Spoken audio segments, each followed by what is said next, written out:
apesaki mitindo ya kokanga bana nyonso oyo bakobenga bakuluna, oyo bakobomaka koyibaka biloko ya bato na Kinshasa to mpe lokola na bavile misusu ya mboka. Tata mokonzi ya mboka Tshisekedi alobi ete esengeli tosilisa phénomène oyo tokobenga kuluna.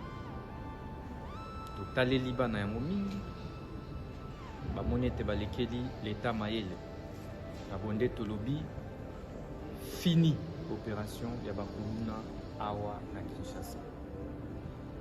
Totie commission mixte en place oyo ali composé na ministère ya défense intérieure, justice pe lokola na ba magistrat, commissariat provincial ya la police po ete tokanga bakuluna nyonso. Commission oyo ezwi mikano ete bakuluna oyo bakozala bakokangama, bakojuge bango mpe bakozala condamné pour terrorisme. Mokano mosusu yali ete bakotransfere bango na baprison ya haute sécurité na intérieur. Kuluna ata moko te lisusu akozala garde awa na Kinshasa. Bango nyonso tokotinda bango na intérieur. Mokano mosusu ezali ete bakuluna oyo bakokangima, bakokondane bango na peine ya mort, tokoexécuter peine de mort wana po ete bango bakobomaka population, bakobomaka bacitoyen. Na boyende tokosenga na baimboka nyonso basoutenir opération Zéro Kuluna oyo to lancer à partir ya lelo. Lobby déjà audience ya monene kosalema na niveau ya Kanluka wapi plus de 300 kuluna bakozala jugé et condamné, et na week-end oyo bango nyonso bakozala transféré na prison ya haute sécurité na l'intérieur du pays. Attendez. Chaque semaine, on dit bien chaque semaine, Torozala na 3 audiences foraines pour être bakulu na nyonso bako ya Kanluka wapi plus de 300 kuluna bakozala jugé et condamné, et na week-end oyo bango nyonso bakozala transféré na prison ya haute sécurité na l'intérieur du pays. Attendez. Chaque semaine, on dit bien chaque semaine, Torozala na 3 audiences foraines pour être bakulu na nyonso bako bakozala jugé. Na boende to sengi na population et collaborer, population et coopérer pour être aussi lisa définitivement phénomène autorobenga kuluna. Na deuxième mission ya commission ezali ya kosilisa makelele na bandako na biso autorobenga ba nuisance sonore. Moto nyonso oyo tokokanga ye akosalaka ba nuisance sonore, akobetaka musique oyo eko déranger voisin, non seulement bako confisquer biloko na ye ba matériel nyonso, mais akozala obligé à refuta amende pour être kimia ekoka kokota na mboka. Ba congolais pe ba congolais, ba citoyens bakoka kozala na kimia. Voilà ba mesure oyo commission na bino ezui pe makambo nyonso oyo ndenge na lobeli bino ekobanda koleka en direct na télévision pour être éduquer et dissuader ba kuluna nyonso bato nyonso bakosalaka batapage nocturne pe diurne. Vous savez, le chef de l'État nous a instruit plus d'une fois lors des conseils des ministres pour mettre fin au phénomène de banditisme urbain qui sévit dans certaines grandes villes du pays, y compris dans la capitale, qui est la ville, province de Kinshasa. Les Kuluna continuent de s'aimer mort et désolation dans la capitale, ainsi que dans d'autres villes du pays. Les Kuluna endeuillent nos familles. Et il était question pour nous de pouvoir exécuter les instructions de la haute hiérarchie en mettant en place la commission de lutte contre le banditisme urbain.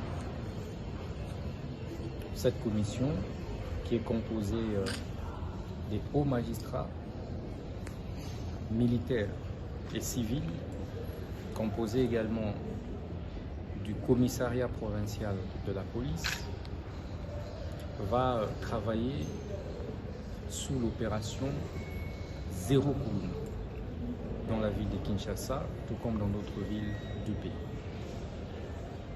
Elle va travailler pour traquer jusqu'à leur dernier retranchement tous les Kuluna qui sèment mort et désolation. À partir de demain, la commission va lancer l'organisation des procès en flagrance contre tous les Kuluna. Tout celui qui sera attrapé sera arrêté, jugé et condamné. Comme vous le savez, ils seront tous condamnés pour terrorisme, parce que les actes qu'ils posent sont des actes qui relèvent purement et simplement du terrorisme. Ils sont donc punis de la peine de mort. La commission a également décidé de faire exécuter la peine de mort, mais également transférer tous les condamnés Kuluna dans des prisons de haute sécurité. Le premier lot des Kuluna qui seront condamnés cette semaine sera évacué à Angenga et dans d'autres prisons déjà ce week-end. Des bouclages seront organisés dans les quartiers, rues de Kinshasa. Tous les enfants Kuluna qui seront identifiés et arrêtés comme tels, seront jugés, condamnés. Et comme je l'ai dit, nous allons procéder à l'exécution de la peine de mort. Parce que la Bible dit, qui tue par l'épée, périt par l'épée. La deuxième mission phare de la commission mixte est de pouvoir traquer tous les auteurs des nuisances sonores, diurnes et nocturnes. Tous ceux qui se livrent à déranger la quiétude des voisins seront non seulement interpellés, mais se verront également confisquer leurs biens et contraints à payer des lourdes amendes à l'État congolais. Cela va dissuader les uns et les autres, va dissuader ceux qui pensent qu'ils n'ont que des droits et non des devoirs envers l'État. Nous voulons que les Congolaises et Congolais puissent fêter paisiblement, puissent vivre tranquillement en lieu et place de faire face à ces brouhaha dont ils sont victimes à longueur de journées et de nuits. C'est bon. Tata mokonzi ya mboka apesaki mitindo ya kokanga bana nyonso oyo bakobenga bakuluna, oyo bakobomaka koyibaka biloko ya bato na Kinshasa to mpe lokola na bavile misusu ya mboka. Tata mokonzi ya mboka Tshisekedi alobi ete esengeli tosilisa phénomène oyo tokobenga kuluna. Totaleli bana yango mingi bamoni ete balekeli l'État mayele, abonde tolobi fini opération ya bakuluna awa na Kinshasa. Totie commission mixte en place oyo ali composé na ministère ya défense intérieure, justice pe lokola na ba magistrat, commissariat provincial ya la police po ete tokanga bakuluna nyonso. Commission oyo ezwi mikano ete bakuluna o bakozala bakokangama bakojuge bango pe bakozala condamné pour terrorisme. Mokano mosusu yali ete bakotransfere bango na prison ya haute sécurité na intérieur. Kuluna ata moko te lisusu akozala garde awa na Kinshasa. Bango nyonso tokotinda bango na intérieur.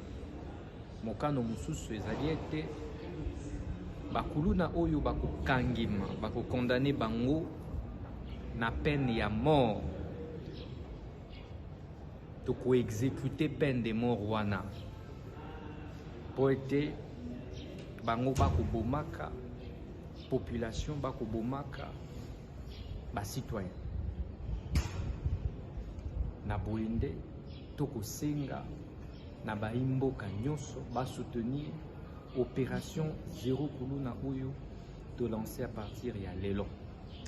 Lobby déjà mercredi audience ya monene kosalema na niveau ya Kanluka wapi plus de 300 kuluna bakozala jugé et condamné, et na week-end oyo bango nyonso bakozala transféré na prison ya haute sécurité na intérieur du pays. Chaque semaine, on dit bien chaque semaine, tokozala na 3 audiences foraines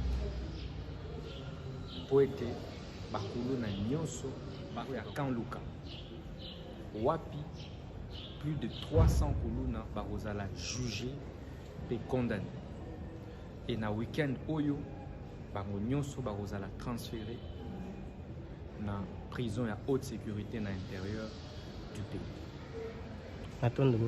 Chaque semaine, on dit bien chaque semaine, tokozala na 3 audiences foraines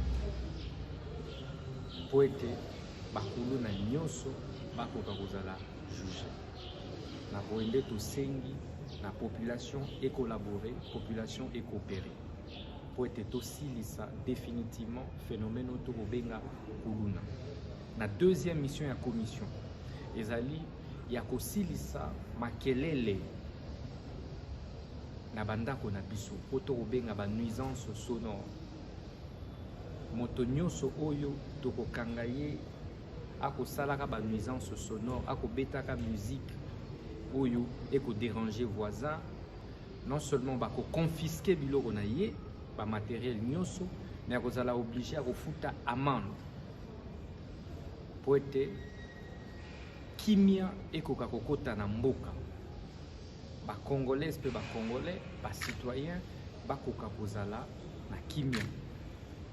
Voilà ba mesure oyo commission na bino ezui pe makambo nyonso oyo ndenge na lobeli bino ekobanda koleka en direct na télévision pour être éduquer et dissuader ba kuluna nyonso bato nyonso bakosalaka batapage nocturne pe diurne.